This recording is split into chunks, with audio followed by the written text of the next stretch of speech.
Abonnez-vous et cliquez aussi sur la petite cloche de notification pour ne rien rater de nos prochaines vidéos.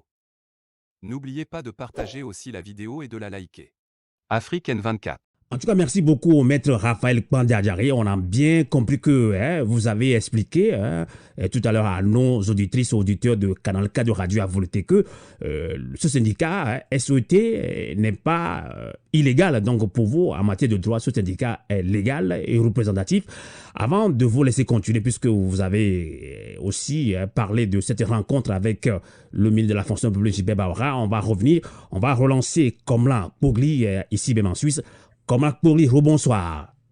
Oui, bonsoir Sylvain Amos. Vous avez suivi la réaction du secrétaire général de 7 ans en ligne depuis Lomé qui s'indigne contre l'arrestation de 2 enseignants grévistes. Ceux-là même sont toujours gardés actuellement au SCRIC. Et vous avez suivi également le pasteur et 2 commis depuis Lomé et maître Raphaël Kpandiadjari. Alors, que vous inspire cette situation de grève avec cette censure du gouvernement d'une centaine des enseignants grévistes comme la Pogli? Bon, moi, je ne vais pas trop rentrer dans les détails. Je vais rester sur les grands principes parce que je suis fatigué, j'en ai marre des mêmes histoires. Si les Togolais ne veulent pas comprendre ou bien ne sont pas capables de comprendre qu'en face d'une dictature, on ne peut pas réclamer des droits, ben c'est tant mieux. C'est-à-dire que nous voulons qu'une dictature, une des plus vieilles dictatures du monde, se comporte comme une démocratie dans laquelle les droits des citoyens sont respectés. Ben non, le droit de grève, bien sûr que le droit de grève est un droit international. C'est une liberté humaine qui est attachée même à la dignité humaine. Les tests de l'OIT et tout ça le reconnaissent. Mais nous sommes en face d'un régime qui n'a jamais rien respecté. Donc, tout ça, c'est... Voilà, on se fatigue pour rien. Donc, commençons par nous attaquer à ce régime, détruisons ce régime, et puis nous aurons toutes les libertés qu'il faut. Mais je pense que, voilà, on peut continuer à faire ce type de choses, disons, à saucissonner les problèmes togolais. Chaque corps peut faire, on peut continuer à faire du corporatisme et du syndicalisme, si on veut bien, mais ça ne résout pas le problème, parce que c'est le régime qui est le problème. Et ce régime ne cédera rien tant que les Togolais ne seront pas capables de l'attaquer et de le détruire pour que le pays puisse respirer. Parce que voilà, maintenant, tout ce qu'on est en train de faire, ce régime, il répond tout par la violence et il va continuer. Parce que pour le moment, nous ne sommes pas capables de mener la bataille politique contre ce régime. Donc, nous ne pouvons pas avoir des droits dans un régime dictatorial, c'est pas possible. Voilà. Donc le régime réagit selon sa nature. C'est regrettable d'avoir ces 2 compatriotes syndicalistes emprisonnés, mais cela traduit exactement la nature du régime et c'est pas étonnant.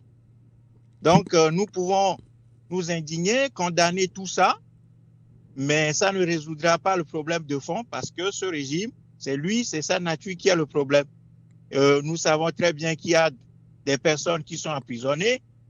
Les Jean-Paul Omoulou croupissent en prison, des politiciens croupissent en prison. Donc ce régime, c'est sa nature, quoi. Donc à un moment donné, il faut que les Togolais sortent du saucissonnage des problèmes, de la sectorialisation des problèmes, pour réfléchir sur comment, véritablement, on enseigne le coup de poing fatal à ce régime pour pouvoir libérer les énergies. Voilà, donc moi je vais rester là-dessus, je ne vais pas aller plus loin. D'accord, plus tard dans ce débat, on va parler des solutions à apporter, comment réorienter ce combat démocratique au Togo, puisque c'est par secteur qu'on veut quand même faire des revendications, ça ne peut pas jouer, c'est ce que vient de dire Komlan Pogli. Alors, pasteur et 2 commis, on va revenir même sur le débat citoyen, le terme du débat citoyen. Et le gouvernement exclut une centaine d'enseignants grévistes. Est-ce que cette sanction injuste va-t-elle attiser, selon vous, la grande sociale, pasteur et 2 commis? Oui, mais écoutez, on ne peut pas vouloir résoudre un problème et en créer d'autres. De toutes les façons, vous savez, le vivre ensemble et la cohésion dont on parle tant continue de souffrir. Parce qu'on continue de faire de mal aux citoyens. Et du coup, cela n'est pas de nature, comme le compatriote l'a dit tout à l'heure, de nature à pouvoir amorcer un état de droit et un état démocratique. Ben, exclure les gens pour avoir grévé, ben, est-ce que c'est une manière de résoudre ou bien d'en créer? C'est vrai quand même qu'on nous dira qu'on les a exclus, mais ils ont été placés sous l'administration, ils ont été reversés à l'administration publique. On ne peut pas, les enseignants qui ont été fonctionnés à coût de l'argent de contribuables pour être des enseignants, on va les reverser maintenant dans la fonction publique pour donner quels résultats? Pour donner quels résultats? C'est vrai quand même que c'est des citoyens qui sont appelés à servir partout, mais quand même il y a des spécialités. C'est les gens qui sont spécialisés. Et comme je le disais plus haut, nous avons problème d'effectifs d'enseignants dans notre pays. Et on veut recruter 3000 bientôt. Ce qui veut dire que le manque est criard. Il y a une carence, il y a un manque. On exclut. Mais je crois quand même que le problème n'est pas résolu. D'accord. Est-ce que cette situation va-t-elle attiser la grogne sociale au Togo? Selon vous? Naturellement, parce que on parle de 137 et puis 9 autres encore, donc ce qui veut dire que ça fait 146. Si ma mémoire est bonne. Mais ça va attiser la grogne sociale. Maintenant, comment est-ce que nous allons capitaliser cette situation? Comment capitaliser cette situation? Mais c'est de ça il s'agit. C'est de ça il s'agit. Parce qu'ailleurs, c'est des problèmes sociaux qui ont abouti à ce que vous savez. Même au cas où vous prenez le Soudan, il y avait pénurie de pain, il y avait la cherté de l'augmentation des prix sur le pain, et d'autres ailleurs. D'autres, c'est le prix de l'augmentation des prix des produits pétroliers. Bon, donc, la grogne sociale est déjà en pleine évolution, on en ajoute encore. Ouais, ça, il faut capitaliser cela. Et moi, je pense que ceux-là qui nous dirigent, nos frères qui sont au pouvoir, au jour le jour, ne font que créer, ne font que nous tendre de la perche, et qu'il faut en saisir. Tous les événements, tous les indicateurs aujourd'hui sont là pour ne pas les laisser continuer ce qu'ils sont en train de faire. D'accord. Donc, je crois aujourd'hui que les grévistes, je vais en finir. Les grévistes, c'est des gens qui demandent leurs conditions, l'amélioration de leurs conditions de vie. Bon, on a connu beaucoup de situations dans ce pays, on n'a jamais sanctionné les gens. Les gens sont là, libres de leur mouvement. Et les honnêtes citoyens qui demandent l'amélioration des conditions de vie, bon, on les exclut. Je crois que le problème est posé, la situation est là, la grogne sociale ne peut qu'aller d'ébullition en ébullition. D'accord. On va relancer maintenant Maître Raphaël Kwandiadjaré en ligne depuis la région parisienne au sein même de la diaspora togolaise ici. Maître Kwandiadjaré, vie chère, atteinte à la liberté syndicale, actes de torture et prisonniers politiques. Et ce sont là les mots dont souffrent au quotidien les populations togolaises. Et c'est justement dans ce contexte que 10 associations ont adressé la semaine dernière une lettre ouverte au président de la République, à la première ministre et à la présidente de l'Assemblée nationale, vous l'avez dit tout à l'heure. Et depuis la diaspora, vous avez piloté une rencontre de ces associations avec le ministre J.B. Bawara. Et dans un communiqué signé par Maître Célestin Agbogan, et président de la Ligue togolaise des droits de l'homme, vous avez salué cette initiative de rencontre ainsi que l'atmosphère conviviale qui a caractérisé les discussions qui se sont déroulées sans aucune forme d'animosité. Et ceci pour reprendre vos propres termes du communiqué. Alors, une question simple que peut se poser tout Togolais averti après cette rencontre. Maître Raphaël Kwandiadjaré, est-ce à dire que le gouvernement togolais prête une oreille attentive à vos doléances soulevées dans la lettre ouverte? Merci beaucoup, Amos. Je vais évacuer rapidement cette question pour dire que le gouvernement togolais est de mauvaise foi. Le gouvernement togolais fait toujours preuve de mauvaise foi. Ça, c'est clair. Et dans notre communiqué, nous l'avons relevé que le ministre Bawara et donc le gouvernement sont restés intransigeants sur la question de la légalité du CET.